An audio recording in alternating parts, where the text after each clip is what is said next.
Halo teman-teman, saya Preti Harsenda Sinaga, CPNS 2019, akan mempresentasikan tugas saya tentang agenda pertama, sikap dan perilaku bela negara. Selamat menyaksikan.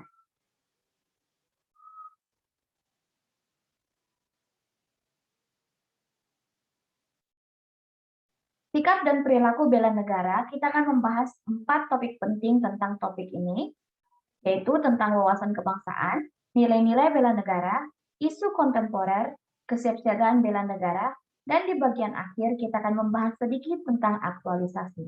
Kita mulai dari yang pertama, yaitu wawasan kebangsaan.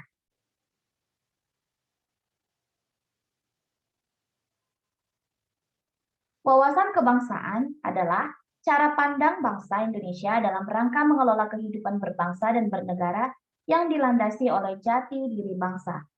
Dan kita mempunyai 4 konsensus dasar berbangsa dan bernegara, yaitu Pancasila, Undang-Undang Dasar 1945, Bhinneka Tunggal Ika, serta Negara Kesatuan Republik Indonesia. Seperti yang kita ketahui bersama, identitas bangsa Indonesia antara lain, kita memiliki bendera yang disebut dengan bendera merah putih, dan bahasa kita adalah bahasa Indonesia. Lambang negara kita adalah Garuda, dan lagu kebangsaan kita adalah Indonesia Raya. Begitu, cukup di situ tentang wawasan kebangsaan, kita lanjut dengan nilai-nilai bela negara. Nilai-nilai bela negara. Bela negara adalah tekad, sikap, dan perilaku serta tindakan warga negara, baik secara perseorangan maupun kolektif dalam menjaga kedaulatan negara, keutuhan wilayah, dan keselamatan bangsa dan negara. Nilai-nilai dasar bela negara meliputi cinta tanah air, sadar berbangsa dan bernegara, setia pada Pancasila sebagai ideologi negara, rela berkorban untuk bangsa dan negara, serta kemampuan awal bela negara. Seluruh ASN diharapkan untuk memiliki nilai-nilai bela negara tersebut. Kemudian, berikut adalah isu kontemporer. Isu kontemporer terjadi karena adanya perubahan yang terjadi di lingkup sosial kita. Perubahan adalah sesuatu yang harus kita alami, tidak bisa kita hindari, karena perubahan adalah bagian yang selalu menyertai perjalanan peradaban manusia. Di dalam menghadapi perubahan-perubahan tersebut, kita harus memiliki beberapa modal. Modal tersebut antara lain modal intelektual atau pengetahuan kita, modal emosional atau pengendalian diri, modal sosial yaitu kemampuan kita berinteraksi dengan yang lain, modal ketabahan, modal etika atau moral, serta modal kesehatan yang menyangkut bugarnya fisik kita. Kemudian, isu-isu kontemporer yang terjadi di negara kita ataupun di dunia antara lain isu korupsi, narkoba, radikalisme, terorisme, money laundry atau pencucian uang, proxy war yaitu perang secara tidak langsung, kemudian kejahatan mass communication seperti hoax, kemudian hate speech di sosial media, dan terakhir adalah ideologi.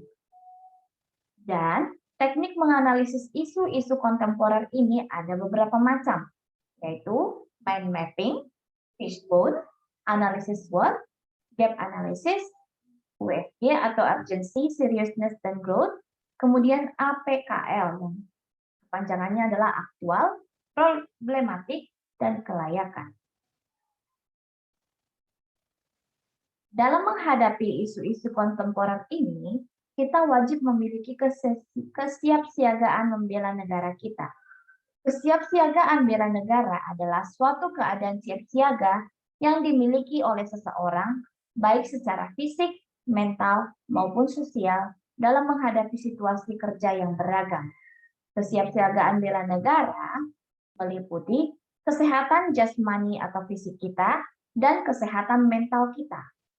Selain itu, kesiapsiagaan jasmani dan mental kita artinya kemampuan kita menghadapi perubahan-perubahan yang terjadi di lingkungan sekitar, dan kita juga harus memiliki etika atau etiket dan moral, artinya kita memiliki atau melakukan sesuatu berdasarkan norma-norma yang ada. Dan terakhir adalah kearifan lokal. Kearifan lokal artinya kita menyesuaikan diri dengan hal-hal yang terjadi di sekitar kita. Cara kita berinteraksi, cara kita melakukan sesuatu, kita sesuaikan dengan di mana tempat kita berada. Itu disebut dengan kearifan lokal. Dan yang terakhir adalah aktualisasi. Diharapkan di bagian aktualisasi ini, kiranya kita semua sebagai ASN memiliki rasa cinta tanah air yang tinggi, setia kepada Pancasila sebagai ideologi negara, serta rela berkorban bagi negara. Demikian presentasi saya tentang sikap dan perilaku bela negara. Kiranya bisa bermanfaat bagi banyak orang di luar sana, bagi teman-teman semua yang menyaksikan juga. Terima kasih karena sudah meluangkan waktu untuk menyaksikan video saya.